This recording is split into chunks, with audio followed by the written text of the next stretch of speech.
Ձեր քննարկմանը ներկայացված օրենքների նախագծերի փաթեթի համաձայն նախատեսվում է զինվորական ծառայության և զինծառայողի կարգավիճակի մասին օրենքում ուսումնական և ընտանեկան պայմաններից ելնելով տարկետում տրամադրելու լիազորությունը վերապահել զինվորական կոմիսարիատներին, այս գործընթացում դադարեցնելով մարզային զորակոչային հանձնաժողովների իրավասությունը, հստակեցվում է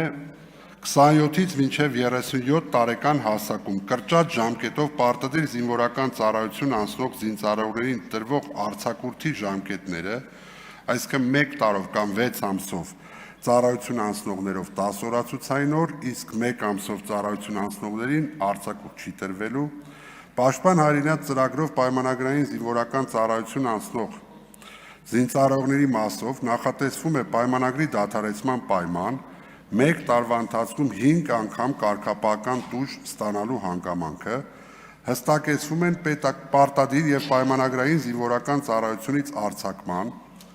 սպայական կազմի զինվորական պաշտոնների նշանակման, առաջին անգամ պայմանագրային զինվորական ծառայության ընդունման, պայմանագրային զինծառայողներին հավասարեցված անձանց հետ կապված հարաբերությունները, ռազմաուսումնական հաստատություն ավարտած և սպայական պաշտոնների նշանակված զինծառայողներին պետական աջակցությամբ հիպոթեկային վարկավորման ծրագրում ներառվում է հատկացվող գումարի և ձեռք բերվող բնակելի տարածության արժեքի դրական տարբերության դեպքում տարբերության գումարը ձեռք բերված բնակելի տարածության վերանորոգմանն ուղղվելու հնարավորությունը, պաշտպանության մասին և Հայաստանի Հանրապետության զինված ուժերի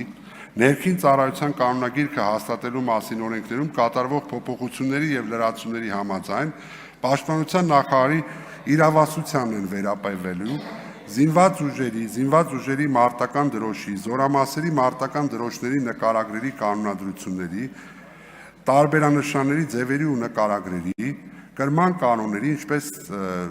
հաստատումը, ինչպես նաև հանվում է կին զինծառայողներին օրվա վերակարգում ներգրավելու արգելք սահմանող դրույթը։ Զինվորական ծառայության զինծառայողի կարգավիճակի մասին օրենքում 24 թվականի հունվարի 16-ի օրենքով կատարված լրացումներով նախատեսվել էր 27-ից մինչև 37 տարեկանում ՀՀ քաղաքացիություն ստացած և այլ պետությունում զինվորական ծառայություն չանցած անձանց, ինչպես նաև օրենքի խախտման պարտադիր զինվորական ծառայություն չանցած Հայաստանի Հանրապետության քաղաքացիների կողմից պարտադիր զինվորական ծառայություն անցնելու կամ դրա փոխարեն համապատասխան չափով գումար վճարելու պարտավորությունը,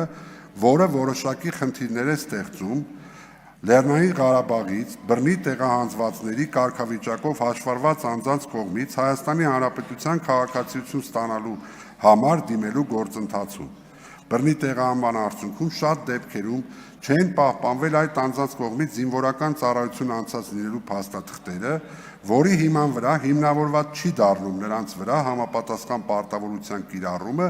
ինչը ևս խոչընդոտում է նրանց հետագա կարգավիճակի հստակեցմանը և ինտեգրմանը։ Նշեմ, որ բոլոր փոփոխությունները բացառապես լավարկող են,